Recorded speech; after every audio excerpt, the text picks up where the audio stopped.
Isso aí, galera, bora lá pra mais um React. E o Galo e o Chavoso, que foram no Podpah. Eu achei bacana, eu acho que o Podpah, porra, a influência que eles têm, né, podiam chamar mais a galera, né, vamos dizer assim, que realmente faz crítica ao sistema, né. Eu acho que eles chamam pouco. Fica aqui a crítica. Mas bacana, chamaram o Chavoso e o Galo. Eu acho que mandaram bem. E acho que o Galo e o Chavoso mandaram bem lá também. Aliás, fica a dica aqui para vocês assistirem o papo na íntegra. Nós vamos pegar um trecho aqui e vamos reagir. Porque, enfim, é isso que a gente faz, né? Então, sem mais enrolação, bora pro vídeo. Quem é você também, pra galera? A minha infância foi da hora, velho. Minha infância na rua, jogando bola, empinando pipa. Aquela coisa de periferia, né, mano? Você sair na rua, brincar, dar trabalho pros vizinhos, entendeu? Sem preocupação. Sem preocupação. Onde era entendeu? quebrado? Jardim Guaraú. Moro até hoje lá. E aí foi isso, não foi nada demais não foi muito... Tem as tragédias, mas também hoje não é dia também de ficar toda hora falando tragédia, é foda, né? Mas vocês lembram do dia que foi que vocês começaram a ter um pensamento mais parecido com o de vocês hoje? Tipo, tá acontecendo tal coisa... Porque eu, por exemplo, vou dar o meu exemplo. Eu era um moleque muito... Não ligava muito pra nada. Né? Mas, tipo, vamos falar de política? Não discuto isso. Meu bagulho era falar de futebol, zoeira, e era isso. Eu era um moleque assim. E aí eu tô vendo muitas coisas acontecer ali em 2017, 2018, que eu falo, mano, tá acontecendo alguma coisa que eu não tô sabendo e eu quero me inteirar. E aí é onde dá meu ponto de partida de começar a me inteirar um pouco mais das coisas e saber um pouco mais. Vocês lembram desse estalo na cabeça de vocês? Pra mim foi o rap. Quando começou a surgir uns nomes do rap, importante, os caras falando uns nomes assim que eu não entendia. Mano Brown falando assim, Malcolm X, Gandhi, Lennon, Marvin Gaye. Tipo o Cassiano, ouvindo o Cassiano, os Gabriel. Eu achava que o Cassiano era um ladrão perigoso. Pra mim, o Cassiano... Cara, eu acho muito foda isso aí. Eu sei que a galera reclama que eu corto, mas, mano, eu tenho que dizer, cara, veja como a cultura popular é poderosa, galera. Porque pra mim também foi importante. Não foi isso que me despertou, foi eu descobri que eu era pobre, enfim, né? Mas a música também ajuda a despertar, saca? A música também ajuda a despertar. E a cultura de periferia como um todo. Você era o maior ladrão também, ladrão de São Paulo, eu falei, nossa, esse cara deve ser perigoso. Quando eu fui ver a música, eu falei, puta, mano, música romântica. Então, tipo assim, aquelas músicas ali me despertou a curiosidade, né, mano? E eu fui indo atrás, não sei como é que foi pro Chavoso, mano. Como é que foi pra você? Mano, pra mim, eu também cresci assim, bem desligadão em política, porque assim, eu cresci nos anos 2000, governo Lula. Tipo, era um período que não se debatia política, né? Essa é uma crítica que a gente, que é da esquerda mais radical, faz pro governo Lula, que é, tipo, despolitizar a população, não politiza, né? Enfim, igual eu tava vendo no seu podcast de hoje, você falou, né? Tipo, pô, o Lula, ele falou que quer criar um país de classe média, mano. Tipo, ele não quer politizar. Esse deveria ser o nosso projeto, é querer politizar a população. Porque se não politiza, depois você se fode, o próprio povo se volta contra você. Então eu cresci naquele momento de falta de debate político total, né? Anos 2000, governos Lula. Junho de 2013 foi a virada de chave na minha vida. Lembra como era, tipo assim, começava a se falar um pouquinho de política. Isso aí não fala, isso aí não é pra nós falar. Não é pra dizia que política, futebol e religião não se discutia. Esse era o grande lema, né? Até poucos anos atrás. Aí, né? Agora, junho de 2013, que foi aquele momento daquela rebelião Não o que o Chavoso tá falando, né? Bobagem dizer que não se discute política. Isso é uma bobagem. social, né? Das grandes manifestações. Eu tinha 13 anos, era esse moleque de periferia revoltado com tudo, com as violências, com a desigualdade. Não que eu entendesse a desigualdade, né? Mas só uma de revolta. vivenciar essa pobreza, como eu falei, depender de cesta básica, de ser despejado de casa. Fui despejado da minha família, né? Sei lá, eu tinha uns 7 anos de idade. Então você vivenciando essas coisas, você cresce revoltado. Só que você tem que organizar essa revolta, que é um bagulho que a gente fala muito. E aí, quando foi aquela rebelião de 2013, eu assistia aquilo pela televisão ou pelo Facebook, na época eu falava, caralho, que foda, mano. Eu também. O gigante acordou. Então, eu queria estar lá no meio. Não tava que eu era novo, mas eu queria estar lá no meio. Aquilo foi o que me despertou pra política. Ali eu comecei a olhar pra política, porém, você não tem pessoas politizadas ao seu redor, você não tem acesso ao conhecimento, você não tem porra nenhuma, você vai se politizar de uma forma zoada, que foi o que aconteceu comigo. Então, naquele momento, eu virei de direita. Então, eu comecei por uns caminhos muito esquisitos, né? Que até um pouco de vergonha de falar. Outro ponto foda, pra vocês verem como o saldo de 2013 foi prejudicial para a esquerda. E tem a ver com o que o Chavoso acabou de dizer. Você tem um processo de despolitização no estilo de governança do PT, gente. Tem repetido isso bastante. Olha, a politização ela é durante a eleição para ganhar a eleição. Depois se governa com os eleitos. Então se tira o povo da jogada. Então se despolitiza. E isso tem inclusive uma função, né, para que o Lula pudesse fazer o que ele fez no primeiro e segundo mandato, lá de apertar a mão do Maluf, do Collor, do Sarney, botar todo mundo junto ali, depois do que ele mesmo tinha feito para criar o PT, né, junto com os outros companheiros lá do PT, ele precisava dessa despolitização. Então essa despolitização ela virou a tônica do governo. E aí começa 2013 com uma reivindicação legítima e de grupos de esquerda. Quando o troço cresce, aí entra aquela história de baixa bandeira, sem partido, chegam os think tanks de direita. aí passa a aparecer na mídia, aí engrossa o caldo, quando a mídia começou a fazer daquilo algo gigante, antes mesmo de ser tão gigante quanto acabou ficando, e o saldo foi isso que o Chavoso tá dando como exemplo. As pessoas saíram de lá mais de direita. E isso tem a ver com a despolitização. Falar, mas eu virei monarquista. Por que eu virei monarquista? Ou seja, defender a monarquia. Porque você pensa, porra, mano, esse sistema que a gente vive é uma bosta, né? Qual é que é o sistema que a gente vive? Aí A gente só quer uma solução no final do dia. Aí dizer assim, pô, a gente vive numa república, né? Aí a república não tá dando certo, é corrupção, é caralho a quatro.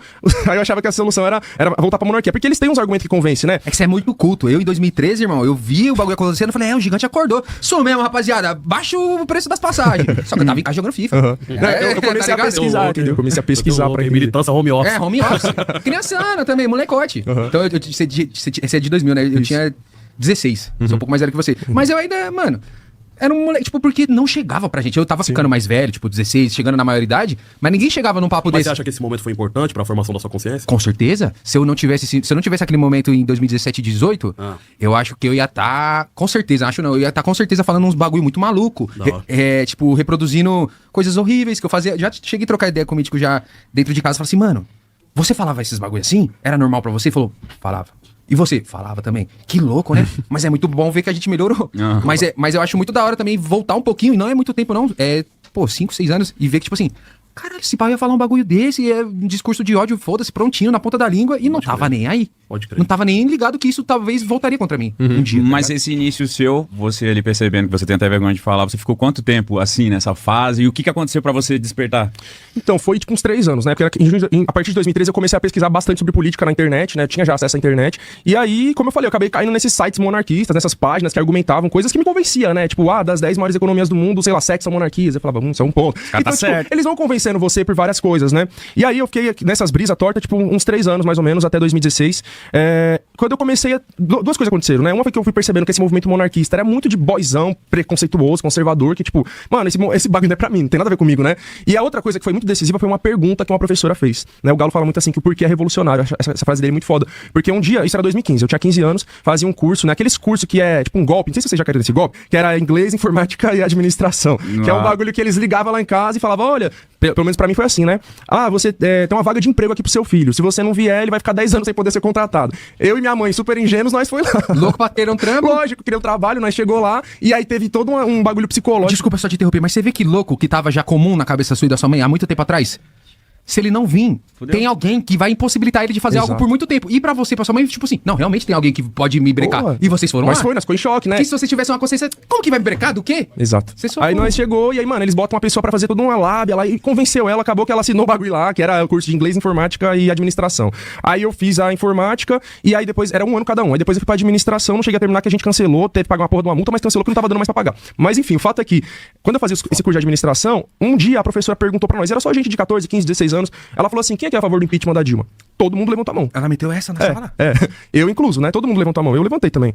E aí ela falou assim, beleza, por que vocês são a favor do impeachment? Aí ficou aquele silêncio. Aí todo mundo tentando pensar assim, porque ela tá roubando muito. Aí a professora, tá roubando o quê? Muita corrupção, mas tipo assim, ninguém tinha argumento. E aquilo mexeu comigo, eu falei, caralho, por que eu tô defendendo isso, mano? E aí eu falo pras pessoas muito isso, tá ligado? Tipo, se você tem uma ideia que você não formou essa ideia, alguém formou ela por você, e você nem percebeu. Perfeito, e aí sim. eu entendi isso, que alguém tinha formado a minha E opinião. a maior parte se baseia nisso, tá? Pra formatar o seu modo de pensar. E não é um problema, tá, gente? Quer dizer, é um problema, mas não no sentido de a gente culpar os indivíduos por esse problema. Isso é estrutural, né? A gente é produto do meio que a gente vive. E tem a alienação do trabalho. Então, é parte da dinâmica do capitalismo, tá? E esse vídeo que eu tô reagindo, eu quero falar sobre isso. Tá começando ele, tô deixando eles falar bastante. Vai chegar um momento que vai ter o espaço para eu dizer o que eu quero. Mas o ponto é esse, nós temos que entender a ideologia, gente. Porque às vezes a gente lê e explica, mas quando a gente se depara com isso na realidade, na prática, a gente não identifica. Então a gente sabe que a ideologia dominante é a ideologia da classe dominante. A gente sabe do poder dos aparatos de dominação ideológica. A gente sabe da alienação que, vamos dizer assim, toma a vida do trabalhador, fazendo com que essa vida se resuma quase que exclusivamente a reproduzir o capital do burguês, onde sequer sobra um espaço de vida para ele. E ele sequer entende o processo produtivo que ele está inserido numa pequena parte da reprodução desse capital. e faz esse trabalho de maneira mecânica. Isso toma a vida inteira dele. Não tem espaço para consciência nisso tudo, gente. Então é meio que a única coisa que acontece, porque é a única coisa que dá para acontecer, é isso que o Chavoso está fazendo. As pessoas formam a sua opinião com base no senso comum, que é a ideologia da classe dominante. Então nós temos que ter algum cuidado, porque, gente, as pessoas, elas vão ser assim. Então elas vão ter os problemas dessa ideologia. Só que se nós não aceitarmos e não buscarmos dialogar com essas pessoas, convivendo com as pessoas que pensam que nem elas, é que elas não vão ganhar consciência de classe. Então nós temos que se aproximar dessas pessoas, por mais reacionárias que elas sejam, em alguns motivos, porque convivendo com os reacionários é que elas não vão deixar de ser reacionárias. Entendeu? E é perfeitamente compreensível que elas sejam reacionárias, porque essa é a ideologia da classe dominante.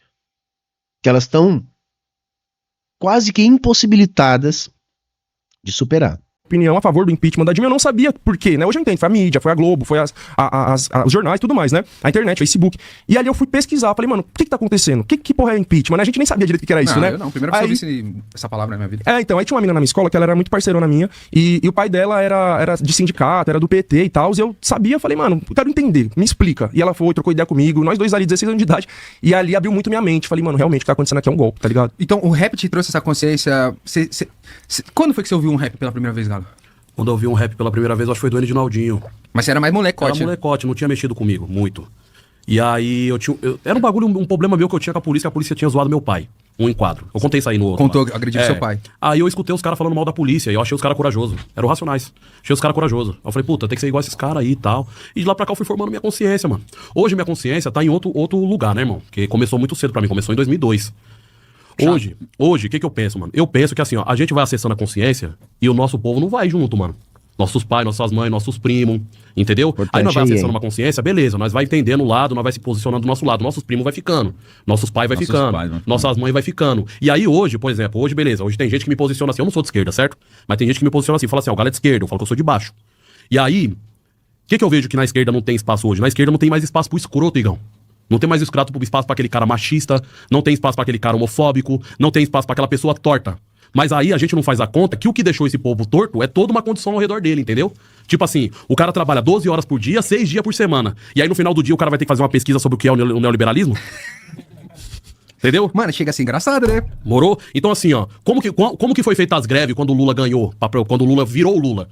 Você acha que aqueles caras que era operário junto com o Lula, aqueles caras tudo falava todes, entendia do LGBTQIA+, aqueles caras sabia falar tudo certinho, ou aqueles caras eram os caras chucro, peão de obra chucro. Que foram abraçados. Então hoje, eu sinto que assim, ó, não é passando pano pro erro, certo? Não acabou de acontecer o barato aí com o MC Estudante aí, com o MC Estudante catou uma faca, foi pra cima, mas tá errado é pau no gato, irmão. Tá errado e já era, errou já era, foi pra cima da mina lá, provou que tá errado, é poucas, não é passando pano pro erro. Só que assim, eu amo meu pai, mano. Eu amo meu bairro, morou? E aí, eu participo de um movimento que chama... Movimento não, né? Que não é um movimento. Mas de uma movimentação que chama Break dos App. Que é uma luta contra os aplicativos. Quando você vai conversar com o Motoca, Igão, o Motoca fala assim, eu votei no Bolsonaro, eu colo o adesivo do Bolsonaro no baú, ele é todo contra a esquerda, porque a mídia fez todo... Marçal e tal. Só que esse cara tá lutando contra o patrão, mano. Se ele tá lutando contra o patrão, ele é muito mais de esquerda do que um monte de gente aí, tipo o PT, que já não luta contra o patrão tem uns anos. Entendeu? Então não dá pra calcular que... Os caras falam assim, o problema é o pobre de direita. O problema não é o pobre de direita. O problema não é o pobre de direita. O problema é a esquerda que não sabe apontar o inimigo certo. Tipo, por exemplo, o preço da comida não tá cara? Por que o nosso presidente não fala assim, ei, povão, olha lá o agronegócio? É esses caras que tá deixando caro. Por que não conscientiza nós contra o verdadeiro inimigo? E aí depois que o povo fala assim, ei, Lula, o barato tá caro, você prometeu picanha e o ovo tá mais caro que a galinha, aí você vai achar ruim? Não tem como achar ruim, irmão. O café tá mais caro que a picanha. O café tá mais caro que a picanha. Assim, eu sei que o Galo não gosta de dizer, eu não sou de esquerda, eu sou de baixo. Quem é de baixo é de esquerda, tá? Eu acho que é despolitizante essa fala. Tá? De baixo é de esquerda, né? Não tem outra, porque não precisa fazer isso. Mas enfim, eu acho que é uma maneira dele conseguir se aproximar de uma turma que já tem um preconceito com a esquerda. Então é um recurso retórico, vai? Porque ele diz que não é de esquerda, mas só cola com a esquerda, né? Quer superar o capitalismo, enfim, ele é de esquerda. Mas enfim, se ele quer usar isso para tentar furar esse bloqueio aí, tudo bem. Tá? Eu acho despolitizante, eu acho que ele tinha que, inclusive, dizer que quem é de baixo é a esquerda, mas enfim, a caminhada dele não tem nada a ver com isso, eu só tenho o direito de ter a minha opinião. Agora ele tocou num ponto que é o ponto que eu queria falar nesse vídeo, tá? Pra mim é o ponto mais importante do vídeo. Por quê, gente? Porque é exatamente isso que ele falou. Quando ele deu esse exemplo aí do Lula, vamos entender o seguinte: a classe trabalhadora, ela é reaça, gente. Ou no mínimo conservadora, ou no mínimo segue o senso comum. Não quer dizer que ela não vá, em alguns momentos, defender mais ou menos pautas progressistas. Eu acho que quando a gente terminou os anos 80 ali, estava ainda um momento onde havia uma condescendência muito maior com o avanço de pautas progressistas e tal, e não queria dizer que necessariamente o povo estava mais à esquerda ou mais à direita. Mas o ponto é, galera, tá? A gente sabe tudo na teoria. Como eu estava dizendo agora mesmo para vocês. Olha, o capitalismo, ele se desenvolve, né, com base no racismo, com base no machismo. Por exemplo, vamos ficar nesses dois aqui que já tá bom, mas é muito mais do que isso. Porra, aí a gente estudou lá, né, que a mulher foi a primeira coisa privatizada, então se institui a família monogâmica a fim de desenvolver relações de produção baseadas na propriedade privada. Isso faz a gente entender que o machismo é estruturante das sociedades baseadas na propriedade privada, a mais acabada delas até então, o capitalismo. Mesma coisa a questão do racismo. A gente sabe que o capitalismo, para se estabelecer, ele no seu período pré-capitalista, dependeu do colonialismo, uma época onde o colonialismo estava assentado na escravidão negra. Não que ele não tenha colonialismo até hoje, mas pelo menos hoje ele não está mais assentado nisso. Mas durante muitos séculos ele se assentou na escravidão negra e que isso deixou uma herança, uma celeuma, algo que até hoje é da cultura da sociedade. Ou seja, o racismo está enraizado culturalmente numa sociedade capitalista porque ele é estruturante do capitalismo. Então há racismo. Saca? Então a gente consegue fazer essa leitura quando a gente vai para o campo teórico. E vai dizer, olha, realmente, né, tem racismo, tem machismo, é a estrutura da sociedade. Da mesma maneira que a gente faz a leitura teórica, que a ideologia, ela é a ideologia da classe dominante, e que, portanto, essas estruturas que formataram o capitalismo, elas são reproduzidas por essa ideologia, como, por exemplo, o racismo e o machismo. A gente também sabe lá na teoria que existe a alienação do trabalho, que a alienação é parte estruturante das relações de trabalho no capitalismo, que isso faz com que o trabalhador não tenha consciência para si. A gente fala e reproduz aqui dizendo que o capitalismo é o único modo de produção baseado na propriedade privada dos meios de produção, onde o explorado acha que é livre. Tudo isso a gente fala em teoria. Mas quando a gente vai para a nossa militância, quando a gente se depara com as pessoas que estão nessas condições, que é basicamente quase todo mundo, aí a gente não quer caminhar com essa pessoa. Ah, não, mas fulano lá, você viu o tweet machista que ele fez? Ah, mas o fulano lá, fulano foi racista ali. Aí fica todo mundo assim, não, eu não colo com essa gente. Se essa gente não colar com nós, que não somos racistas nem machistas, eles vão colar com os racistas e com os machistas. Como que eles vão deixar de ser racista e machista colando com os racistas e os machistas? Porque nós, que não somos nem racistas nem machistas, não aceitamos colar com eles. Ah, e Humberto tá dizendo pra gente colar com os reacionários. Não, gente. Eu tô dizendo pra gente descer desse pedestal e dessa arrogância e entender o mundo real para além dos livros, da teoria que a gente fica com o nariz enfiado às vezes. Porque é lógico que eu não quero que essa pessoa seja racista ou machista. Mas se essa pessoa não conviver comigo, com o meu grupo, que a gente entende que machismo e racismo é ruim, que a gente precisa destruir, ele vai andar com aqueles que reproduzem o machismo e o racismo, e ele vai não só continuar sendo machista e racista, como ele vai ajudar a reproduzir isso para outras gerações. Então tem sim uma arrogância, muitas vezes, em quem consegue entender determinadas coisas, que não entende que talvez o coleguinha do lado não entendeu ainda essas coisas. Mas se ele é da nossa classe, se ele é um trabalhador ou uma trabalhadora, a gente também deve disputar ele. Porque aí a gente não disputa essa gente, né? A gente só quer os já iniciados. E aí a gente cai todo no colo da direita, gente. Você tá entendendo? Por isso que quando eu vi essa fala do Paulo Galo aqui, eu disse, cara, tá aí um ponto, mano. Acho que a gente tem que falar mais sobre isso. Saca? Porque tem isso, sabe? Esse dia, a gente tem que entender que as pessoas, elas são produto do meio que elas vivem. Porra, elas vivem num meio machista e racista, elas vão ser o quê, gente? No geral. O que elas vão ser? Então, mas eu sou desconstruidão. Então, porra, que massa, bacana, legal. Tu entendeu uma parada de coisa que a gente tem que entender mesmo. Tá, mas será que o coleguinha entendeu também? Será que você tá ajudando o coleguinha a entender também? Será que não tá excluindo o coleguinha? Será que você não tá jogando o coleguinha no colo da direita? Que não só não vai desconstruir isso, como vai reforçar isso?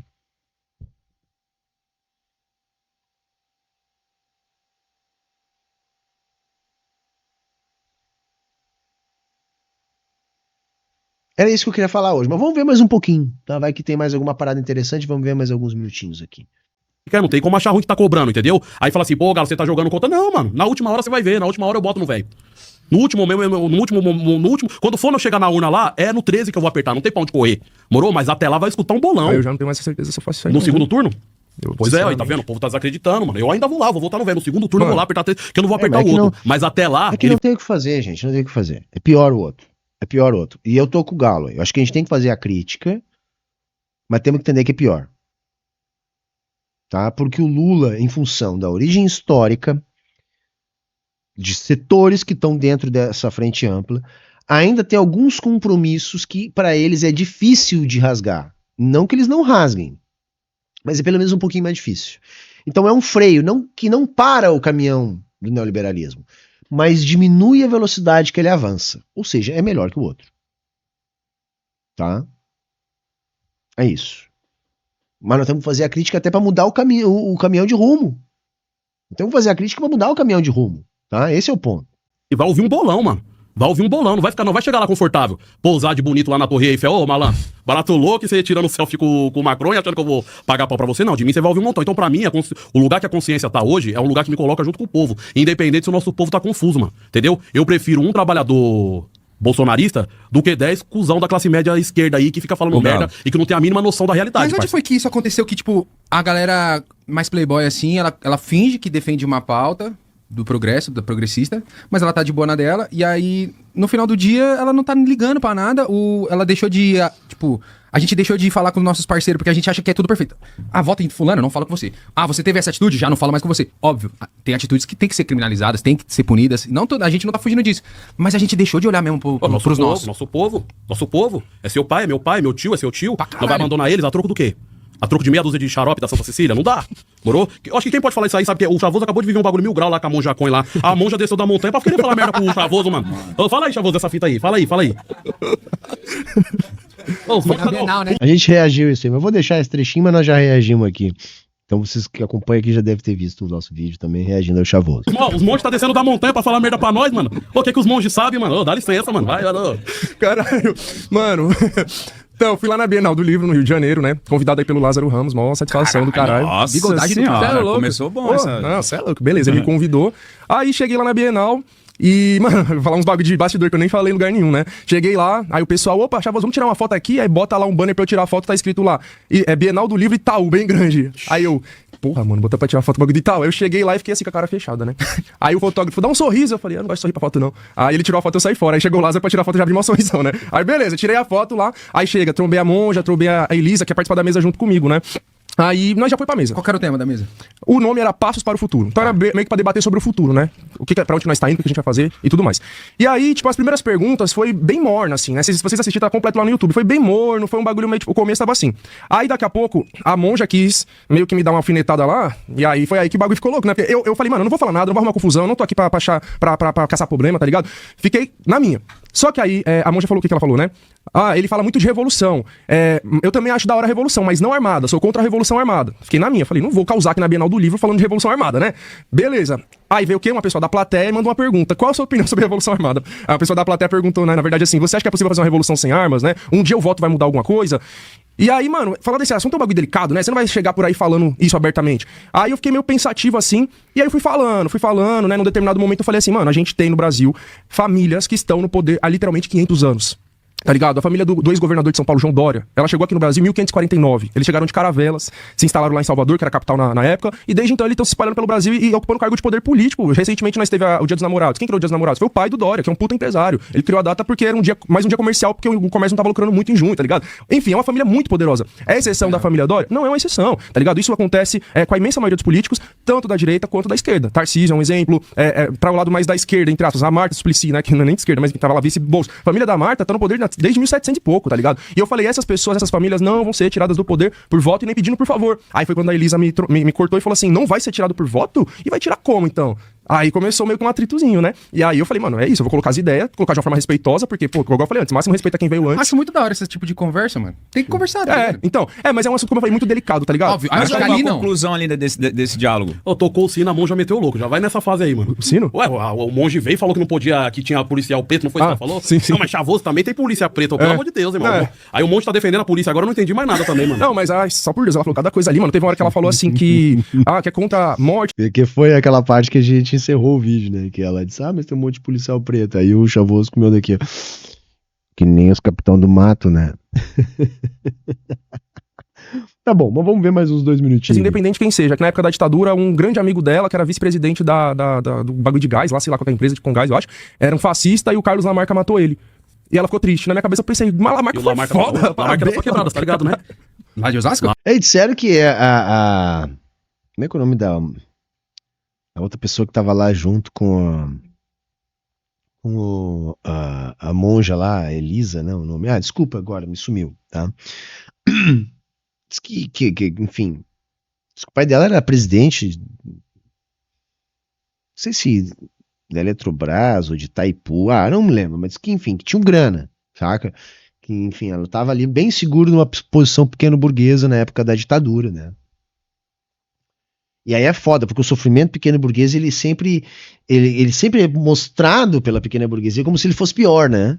E aí, não, porque meu Deus, porque é aquilo que a gente falou no vídeo, galera, assim, a democracia, enquanto um valor universal, ela só faz algum sentido para a burguesia e para a pequena burguesia.